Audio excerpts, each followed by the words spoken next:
صلی علی رسولہ الکریم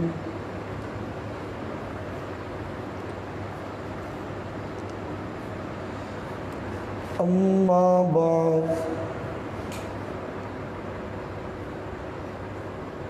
عن عثمان قال حضرت عثمان رضی اللہ عنہ سے روایت ہے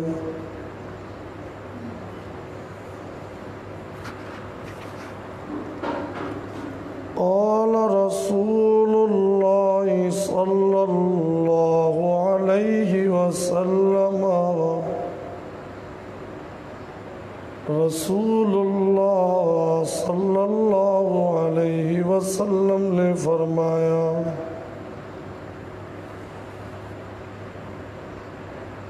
ما من امرئ مسلم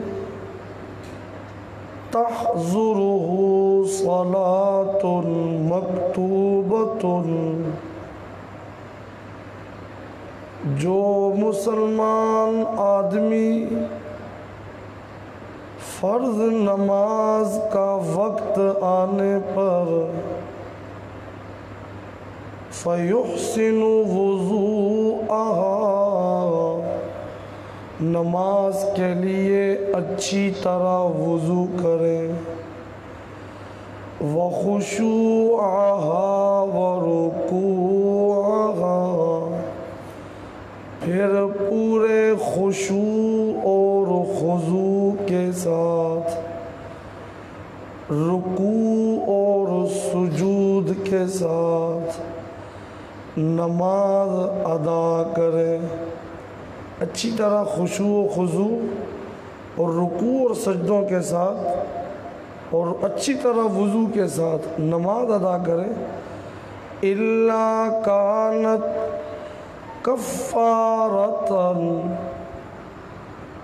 تو فرمایا کہ یہ نماز اس کے لیے اس کے پچھلے گناہوں کا کفارہ بن جائے گی اس کے پچھلے سارے گناہوں کو اللہ معاف کر دیں گے لما قبلها من الذنوب ما لم يؤت كبيرة وَذَلِكَ الدَّهْرَ كُلَّهُ ہاں یہ کہ اس نے جب تک کبیرہ گناہ کا ارتکاب نہ کیا ہو اور نماز کی یہ برکت اس کو سالہ سال ہر وقت ہمیشہ ہمیشہ حاصل ہوتی رہے گی او کما قال علیہ الصلاۃ والسلام نماز پہ اتنے سارے انعامات لوگوں کو نہیں معلوم لوگ پتہ نہیں کس غفلت میں مبتلا ہیں اتنا کچھ ہونے کے باوجود بھی ابھی تک لوگ سنبھلے نہیں ہیں وہ بنی اسرائیل پہ اللہ نے پہاڑ کو کھڑا کر دیا تھا نا تو انہوں نے مانا جب پہاڑ ہٹا لیا نا وہ دوبارہ بھول گئے تو اللہ ہماری حفاظت فرمائے لگتا ہے ہماری یہی حالت ہے کہ جب کوئی پہاڑ اوپر آ جائے گا نا تو پھر تو ہوگا وگرنہ کل ایک بات ہو رہی تھی مساجد کے بارے میں بڑا عوام یہ کہ لاک ڈاؤن ہے یہ ہے اور وہ ہے تو کچھ نمازی تھے جو اب وہ جوش نہیں رہا وہ رمضان کے شروع میں تھا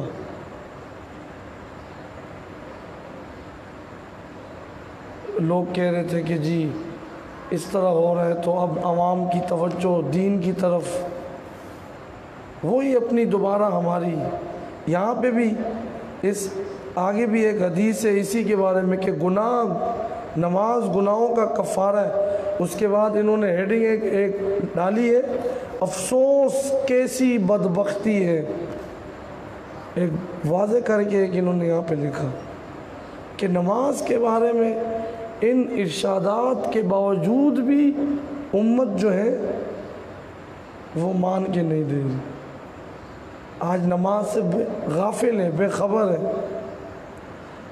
عن عقبہ بن عامر قال، حضرت عقبہ بن عامر رضی اللہ عنہ سے روایت ہے، قال رسول اللہ صلی اللہ علیہ وسلم، رسول اللہ صلی اللہ علیہ وسلم نے فرمایا، ما من مسلم یتوضأ فیحسن وضوءہ، جو مسلمان بندہ اچھی طرح وضو کرے، ثم یقوم پھر کھڑا ہو جائے، فیصلی رکعتین مقبلا علیہما بقلبہ ووجہہ، اللہ کے حضور میں کھڑے ہو کر دل کے ساتھ، توجہ کے ساتھ، یکسوئی کے ساتھ 2 رکعت نماز پڑھے، اللہ وجبت لہ الجنہ، اس پہ جنت واجب ہو جائے گی۔ اللہ اکبر، کیسی کیسی فضیلت۔ کل کی حدیث جب شروع ہو رہی تھی یہ نماز کے ابواب میں، تو وہاں پہ ایک آیت میں نے پڑھی تھی، رب اجعلنی مقیم الصلاۃ ومن ذریتی ربنا وتقبل دعا ربنا اغفر لی ولوالدی وللمؤمنین یوم یقوم الحساب۔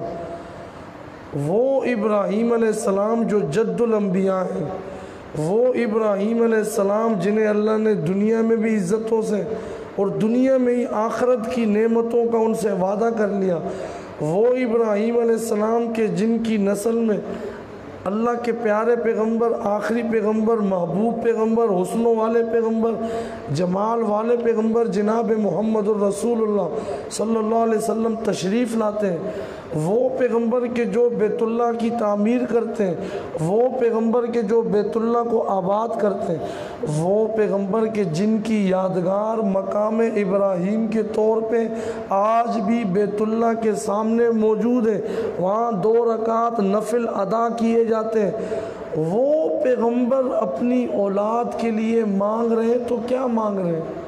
اپنے لیے مانگ رہے ہیں تو کیا مانگ رہے ہیں؟ رب اجعلنی مقیم الصلاۃ، کہ اے رب مجھے نمازوں کا پابند بنا، میری اولاد کو بھی۔ اور ہم کیا مانگتے ہیں؟ بس یہ تھوڑا سا یہ بس کا یہ پاس ہو جائے، اس کو تو بس ڈاکٹر بنانا ہے۔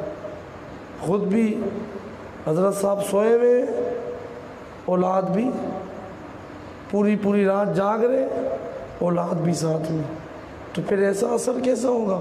یہ سکھایا جا رہا ہے کہ والدین کو اپنی اولاد کے لیے اس طرح کی تربیت اور ایسی دعائیں مانگنی چاہیے جو ابراہیم علیہ السلام، اور اس سے پیچھے دعاؤں میں یہ ذکر ہے کہ اللہ مجھے اور ہماری اولاد کو بتوں کی عبادت سے، غیر اللہ کی عبادت سے بچا۔ ابراہیم علیہ السلام اتنا بڑا درجہ، لیکن کیا مانگ رہے ہیں؟ نماز کی پابندی۔ ہم یہ سمجھتے ہیں یہ کوئی ایسی نماز کی پابندی ہے، یہ بھی کوئی مانگنے والی چیز ہے۔ تو ابراہیم علیہ السلام نے بتلایا کہ اگر تم نے کوئی چیز، محبوب چیز اللہ سے مانگنی ہے تو یہ مانگو کہ اے اللہ ہمیں نمازوں کا پابند بنا دے۔ اب اس کے بعد نماز کے اوقات کے بارے میں آگے چند حدیثیں ذکر کی ہیں، میں اس میں سے صرف خلاصتاً 1-2 باتیں انشاءاللہ وہ ذکر کروں۔ نماز سے اتنے سارے مقاصد اور منافع یہ دنیا والوں کے لیے اللہ نے وابستہ کر دیے۔ لکھے محدثین نے ہونا تو یہ چاہیے تھا کہ ہر وقت ہی پھر نماز ہوتی، جب اتنی ساری فضیلتیں ہیں، لیکن اللہ نے پھر بھی ہمارے لیے آسان کر دیا۔ صرف 5 وقت، صرف 5 وقت۔ اگر دیکھا جائے کتنا ٹائم بنتا ہے، فجر، ظہر، عصر، مغرب، عشاء، کتنا ٹائم بنتا ہے؟ آپ خود منٹ لگا لیجئے گا۔ صبح نیند سے اٹھنے کے وقت جب بندہ اٹھے، جی بھئی فجر کی نماز فرض کر دی، اب فجر کی نماز تم نے پڑھ لی، تاکہ سب سے پہلا کام دن کے اندر کیا ہوگا؟ اللہ کے دربار میں پیش ہونا۔ اس کی حکمت یہ ہے۔ اب اس کے بعد اپنے کام کاج شروع کرو، چلو چلو چلو چلو، اتنا وقت تمہیں دیا گیا، زوال آفتاب، سورج زوال ہو رہا ہے 12 بجے کے قریب، ارد گرد کوئی کچھ نہیں نماز۔ اب اس کے بعد پورے آدھے دن کے وقفے کے بعد اب تمہارے لیے زور کی نماز اللہ نے فرض کر دی۔ اور اس میں بھی یہ سہولت ہے کہ اس کا ٹائم بھی کافی دیر تک باقی رہتا ہے، زور کا ٹائم. تو اب زور تم نے ادا کرنی ہے. اب اس کے بعد نماز زور جب ادا کر لی، اب اس کے بعد شام کے آثار جب تک شروع ہوں گے، شروع ہونے کے وقت عصر کی نماز کو فرض کر لیا. کیونکہ اس خاص وقت میں بھی جو اکثر لوگوں کے لیے اپنے کاموں سے فرصت پاتے ہیں اور تفریح مشاغل میں مصروف ہوتے ہیں، ابھی عصر کا وقت مقرر کر دیا، تم نے عصر کی نماز پڑھنی. اب جب عصر کا وقت ہو گیا، اب دن ختم ہو رہا ہے، اب کہا جی مغرب کی نماز پڑھو تاکہ تمہارا دن اچھی طرح ختم ہو. مغرب کی نماز ہو گئی. اس کے بعد رات کو سونے سے پہلے کہا تم عشاء پڑھ لو تاکہ تمہاری ہر رات سونے سے پہلے کیا ہو، اچھی ہو. ہر رات سونے سے پہلے تم نماز پڑھ کے سو گے تو یہ ہے کہ چلو جی اگر موت بھی آ گئی تو میں اللہ کے دربار میں حاضری دے کر سویا ہوں. لیکن ہمارے ہاں تو ترتیب الٹی ہے. ہمارے ہاں عشاء کے بعد جاگتے ہیں اور فجر میں سوتے ہیں، پھر عصر میں اٹھتے ہیں. اب میں اس میں ماشاءاللہ کہوں یا انا للہ و انا الیہ راجعون کہوں، یہ پھر آپ نے خود ہی سوچنا ہے. ترتیب تو یہ اس لیے مقرر تھی کہ ہماری نمازیں یہ اس طرح ہو جائے، سونا بھی ہو جائے، نمازیں بھی. تو یہ اللہ نے یہ اوقات مقرر کر دیے. بہرحال کل روزے کے بارے میں چند باتیں میں نے بیان کی تھی. اس میں سے ایک بات آئی تھی روزے کے کفارے کے بارے میں. کسی بھی صورت میں اگر روزہ جو ہے اس پہ انسان پہ کفارہ ضروری ہو جاتا ہے تو اس کے لیے ضروری ہے کہ 60 دن کے اس نے روزے رکھنے ہیں. 60 دن کے، اور روزے بھی کیسے؟ لگاتار. اگر اتنا ثواب اللہ نے رکھا ہے، پھر اگر کوئی مسئلہ ہو جائے اور کفارہ ہو گیا، اب کفارہ بھی بڑا سخت ہے. اس سے اندازہ لگائیں کہ کتنی اہمیت ہے روزے کی. 60 دن، اور اگر بیچ میں ایک دن بھی کسی وجہ سے روزہ چھوٹ گیا، دوبارہ مسلسل 60 روزے اثر نو رکھنے پڑیں گے. ہمارے ہاں تو کچھ پتہ ہی نہیں نا، توڑ دیا یا کفارہ ہے یا کچھ ہو گیا. کسی کو کوئی مسئلے کا علم جو ہے دین سے دور ہے. ہاں جی، ہمیں تو یہ پتہ ہے اس ڈرامے کی یہ کس رمضان میں وہ شائع کریں گے، فلانا شو جو ہے وہ اتنے وقت ہوتا ہے. بس یہ دیکھنا ہے لاک ڈاؤن بڑا زبردست گزر رہا ہے، موبائل میں یہ والا سافٹ ویئر، یہ گیم، یہ جو نا یہ ہم نے ڈال دیے، بڑا زبردست ٹائم گزر رہا ہے مسائل سے لا علمی. تو نماز کے روزے کے اندر یہ ہے کہ کفارہ 60 دن مسلسل جو ہے وہ روزے رکھنے ہیں. ہاں عورت کے لیے یہ کہ اگر جیسے اس کو حیض وغیرہ آ جاتا ہے اور وہ روزہ نہیں رکھ سکتی ہے تو پھر اس کے بعد اس کی وہ ترتیب شمار ہوگی جہاں تک اس نے روزے وہ رکھ لیے تھے. یہ ایک جو ہے وہ صورت ہے. مزید بھی کئی سارے صورتیں انشاءاللہ وقتاً فوقتاً کچھ باتیں بیان ہوتی رہیں گی. اللہ کریم ہمیں قرآن و سنت شریعت کے تمام احکامات پر عمل کرنے کی توفیق عطا فرمائے. الحمدللہ رب العالمین. اللہم صلی علی سیدنا مولانا محمد. ربنا آتنا فی الدنیا حسنہ وفی الآخرۃ حسنہ وقنا عذاب النار. اللہم انت السلام ومنک السلام تبارک یا ذا الجلال والاکرام. ربنا هب لنا من ازواجنا وذرياتنا قرة اعين واجعلنا للمتقين اماما. اللهم اشفنا واشف مرضانا ومرضى المسلمين. اللهم ارحم موتانا وموتى المسلمين. اللهم انصرنا لإشاعة القرآن والسنة. صلى الله تعالى على خير خلق محمد وعلى آله وصحبه.